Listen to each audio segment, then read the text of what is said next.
kuko uyu mwana yabaye ikimenye bose mu Rwanda.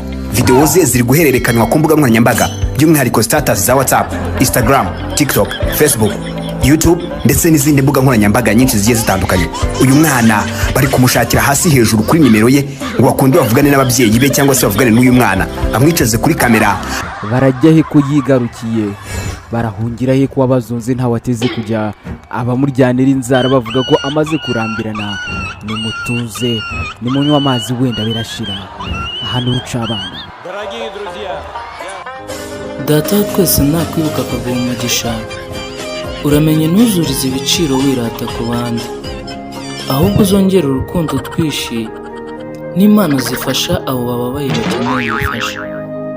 Mu buzima bwawe ntuzabona abagukunda gusa, kandi wibuke ko ibyo ukora bya buri munsi abaguca intege ari bo benshi kurusha abakubaka. Agatabo k'ibanga. Ntugende udakoze like kandi wibuke gufollowinga Thabath Isaac. My friend, kubona ifoto nk'iyi biba byavunnye umuntu. Sha nimba nta shitani cyangwa umutima mubi wigenda udashyize hagati. Rega ni umugisha. Ukuri ni umugisha. Iyo wabyutse bikemera. Baratsura bifoto barinaga. Fata mu pose y'akantu bita